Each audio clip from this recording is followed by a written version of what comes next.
Hello guys, I have to speak about this one. On the other hand, we have kind of the huge changes in Donald Trump's rhetorics, but on the other hand, I do not expect the huge changes from the White House. I'll tell you later why. But for now, Zelensky somehow put the new software in Donald Trump's brain, causing Donald Trump to tell completely different stuff to what he was telling even days before. And let's go to this True Social post that Donald Trump tweeted yesterday. After getting to know and fully understand the Ukraine-Russian military and economic situation, and after seeing the economic trouble it caused in Russia, I think Ukraine, with the support of the European Union, is in a position to fight and win all Ukraine back in its original form. Yeah, it was a single sentence here just for you to understand of how Trump really writes, or someone for him writes that, but the sentences are damn huge with all of those commas. So before he told that it's kind of useless and stupid to fight against the country which is 15, and later on he said 20 times larger than your own, but now he says that Ukraine is in a position to fight and win all of the Ukraine back. I have so many questions. First of all, to Zelensky. Is he some sort of the hacker or witcher? Because this is totally upside down, 180 degrees turn or how you call it. And no one expected it, absolutely. And here we have this post. And already Macron reacted on this one. Zelensky himself like, hooray, Donald Trump finally understand the thing or something like that. Well, I don't believe that Donald Trump understands something, as he said, getting to know, fully understand. No, he doesn't understand still. And maybe the next call to Putin or Witkov's visit would cancel this software update for the new Russian one. But reading this stuff from Donald Trump, it is not fake, and for now it's not yet been deleted. Well, it's kind of interesting. Let's continue. With time, patience, and financial support of Europe, and in particular NATO, the regional borders from where the war started is very much an option. Why not? Well, here I have question, what is the start of war for Donald Trump? Because originally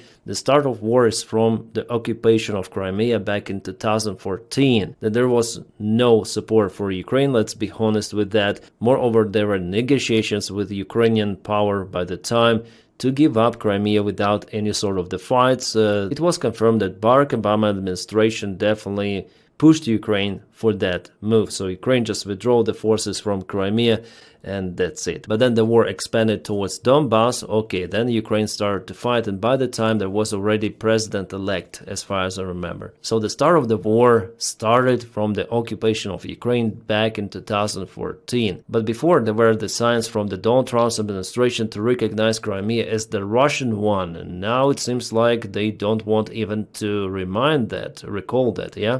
Let's continue. Russia has been fighting aimlessly for 3.5 years of war that should have been taking a real military power less than a week to win. So 3 days, remember how Russians call their propaganda. In 3 days, we're gonna take Ukraine, we're gonna take Kiev, and now in a few months, it's gonna take the same time as the war between Germany and the Soviet Union. Just imagine this war, guys. The scale of it, how long it lasts, and what devastation it brings. Crazy. And it seems like even Trump is surprised about it. This is not distinguishing Russia. In fact, it is very much making them look like a paper tiger. Wow. That's really a name. It's open mocking of Putin's army and Putin himself, I guess, with this. As Zelensky mentioned in his interview yesterday, that Putin told Donald Trump that he's capable to occupy the vast part of Ukraine in a few months. But it seems like Putin didn't manage to do it, and the summer offensive for Russians mainly failed. We see the result on the front lines. If you watch my videos, you know what is happening there. Russia is just scrolling little by little. That's why Putin called them a paper tiger, because Putin is not fulfilling his promises to occupy Ukraine and finish the war like that. And this scenario is pretty much okay for Donald Trump. Then the people living in Moscow and all the great cities, towns and districts throughout Russia find out what is really going on with their war, the fact that it's almost impossible for them to get gasoline through the long lines that are being formed, and all other things that are taking place in the war economy, where most of their money is being spent on fighting Ukraine, which has great spirit and only getting better. Oh my god. Ukraine will be able to take back their country in its original form. And who knows, maybe even go further than that. Scheiße. Oh my god, this is crazy. Further than original form of Ukrainian state. So attacking Russia or what? No, we don't need someone's territories. No, we are not like Russia in any sort of the point. But this is hilarious. I can imagine the face of the Russian elite, Russian propaganda by the time they were reading this. Oh shit. Well, again, it doesn't mean that this software will stay there for long in a Trump's head, but what is happening now, it's hilarious at first, and it's quite positive sign, let's say. Here Trump is not telling that there will be a direct military support of Ukraine, but via NATO he says we're gonna like support Ukraine in some way, yeah? But this is interesting. Putin and Russia are in big economic trouble, and this is the time for Ukraine to act. So he is like encouraging Ukraine to act, but we need your support, Donny, support from the United States of America to act in the most efficient way, right? In any event, I wish both countries well. We will continue to supply weapons to NATO for NATO to do whatever they want with them, but United States is the part of NATO.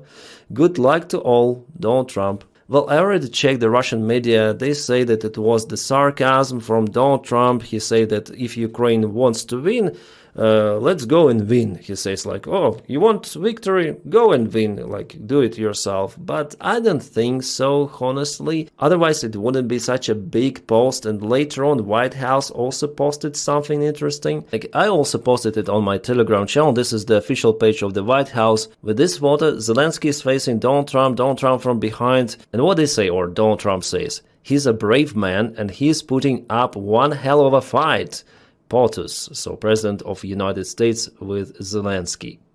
Crazy. What happened to you don't have cards and you're playing with World War III? Yeah, exactly that was said during the first meeting between Zelensky, Trump and J.D. Vance. And my Telegram followers, they were posting like different reactions and stuff. Yeah, I like my Telegram followers. I like you too, my friends, but subscribe for my Telegram because here we have some of the conversations, even some of the chatting. It's hilarious. After the meeting with Donald Trump, Zelensky went to the Fox News where he mentioned that relations with Donald Trump has been improved.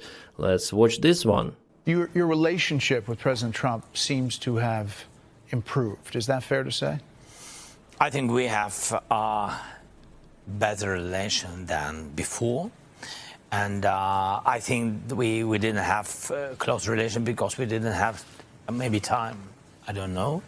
I don't know other reasons. It's good that we have often phone calls and meetings. And I think the fact that Putin was lying to President Trump so many times also made a difference between us. You know, I know. Yeah, that's nice. That's the good explanation, I would say. And after all, you know, Trump is so biased in favor of Putin, Xi Jinping, Kim Jong-un. He sees those leaders as the huge power, you know, in their countries. Then, in fact, even Prigozhin showed that it's not like that. All of the dictators are the same, so Putin's regime is not that powerful as it looks. And people, Russians in that case, if they would be fit with something else, like Prigozhin I mentioned, yeah, they would agree on that. Putin's power is of course not infinite. But what's about Donny? Well, again, those are the fluctuations with kind of the big amplitude this time, but I think that Donny will stay Donny after all. I do not expect, as I mentioned to you many of the times, anything good for Ukraine from the current United States president. I would be really shocked and surprised if United States of America resumes direct military support for Ukraine as it was with the previous White House administration. And Donny may write everything he wants towards Zelensky, Ukraine, and how good he really is, good relations, blah blah blah, but the actions are most important, and Ukraine needs the support of the United States, not those tweets. So Donny, please, if you really think like that, you may help Ukraine if you're really supportive towards democratic world, but I think you are not. Because United States even canceled the program for the Baltic states defense, the most crucial program one of those. Yeah, for the countries which are bordering Russia, at the same time, United States are also lifting the sanctions from Belarus, so Russia will obtain the spare parts for the stolen airplanes. Trump again says about excuses of not to apply sanctions against Russians. In the United Nations, he told that we may apply sanctions against Russia, but with European allies it would be like better thing to do. So first Europe should stop buying Russian gas and oil, and after that we're gonna implement sanctions, and Europe also should do the same. But at the same time, Orban, who is Trump's friend, is buying the most of the Russian oil out there from all of the European countries. Well, Trump promised to speak with Viktor Orban to stop him from purchasing Russian oil, but I don't think Orban would listen to Trump. Well, maybe, but there are elections coming soon in Hungary this spring, so Orban doesn't need the prices to go up. He will refuse this proposal 100%. Zelensky mentioned that it was probably the most fulfilling meeting from all between Ukrainian president and the American one. Well, I also think like that, especially Donald Trump. He was so encouraged by this particular meeting that even later on, when he was speaking to Macron, president of France, he mentioned again that Russia is the paper tiger. Wow. And again, no one was expecting it to happen. It came out of nowhere, but the result is quite good. We'll see for how long it might last, because after all, it's better to have good relations with the United States, with the president, whoever he or she is. Now it's he, and he is Donald Trump. But Ukraine has to deal with him as well, because the lives of Ukrainian soldiers, they depend on American military support, on American financial support, and relations between Europe and America in the global security, right? What progress do you think has been made on ending Russia's war against Ukraine since the last time you saw President Zelensky? Well, the biggest progress is that the Russian economy is terrible right now. It's, as you know, it's crashing. And that, frankly, Ukraine is doing a very good job of stopping this very large army. Alright guys, so we are in this new timeline with you. We'll see how far it might go, but it is better than it was before, I would say.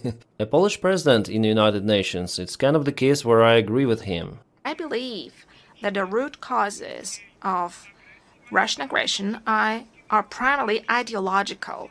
Russia refers to an imperial vision that treats entire nations as a colonial property. Yeah, it was always like that. So within the Russian Empire, within the Soviet Union, there is metropolis, Moscow, and the rest are vassals or slaves, yeah, to that great part of Russia. By the way, that is how Russia continued to trade their own republics or oblasts of Russia. Yeah, the most, if not almost all of the money are going to Moscow and a little bit to St. Petersburg. The rest of the Russia lives in poverty, and that's why they have so many volunteers to join the Russian army for millions of rubles. My friends, please check out my channel for the new updates from the front lines. I filmed it not long time ago. We have awesome news coming from Pokrovsk-Dobropilya direction, and in general there are multiple of the areas where Ukraine keeps initiative. Yeah, Russia propels in some of the areas, but elsewhere Ukraine also has some of the small counterattacks, which altogether might bring some of the big benefits, especially in Pokrovsk-Dobropilya.